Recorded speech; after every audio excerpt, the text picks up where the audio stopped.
खुलुमबाय स्टुडिअ दङ आं राजिब बसुमतारी थारैनो जोबोरैनो दुखुनांथाव खौरां होननानै बुंनांगोन उदालगुरि जिल्लानि सिङाव थानाय अरां साहा बागानाव मोनसे सोमोनांथाव आरो दुखुनांथाव खौरां एबा जाथाय जादों बेनो जाहैबाय गोबां सान्दुंनि गेजेरजोंब्लाबो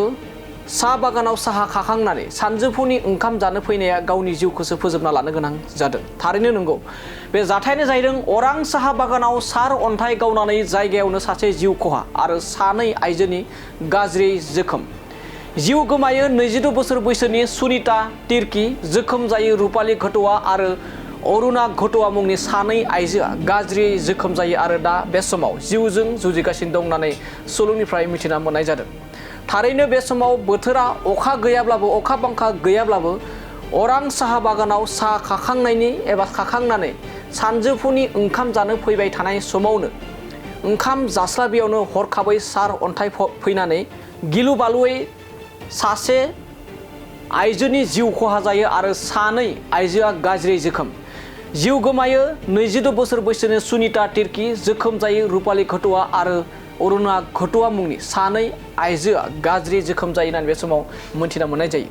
दानिया नायलांदो बिदिब्ला जाथाया मानिफ्राय माबोरै जादों नोंथांमोना बे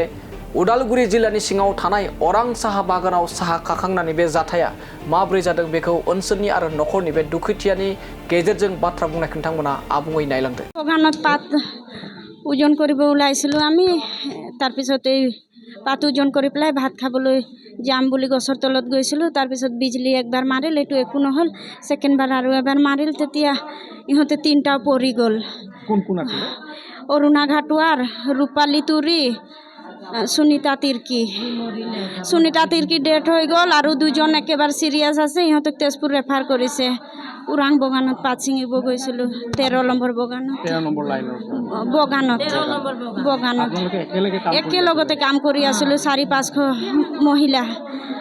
আৰু এনেকুৱা হৈ গ'ল সময়মতে এম্বুলেন্স পাইছিল পাইছিলোঁ সময়মতে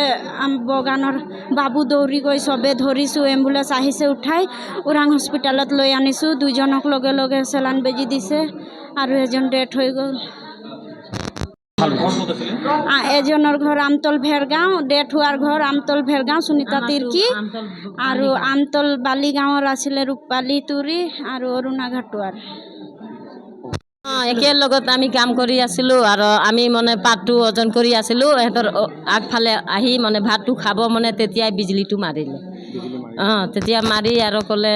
আমিতো কৈছোঁ কাক লাগিছে আমি ওজনটো কৰি আৰু যাম ক'লোঁ পিছত চালোঁতো বোলে তহঁতৰ ফালে মানুহ পিছত দৌৰি আহিছোঁ মই আহি পেলাই এই যে গাড়ীও আহি গ'লোঁ উঠাই পেলাই আনিছোঁ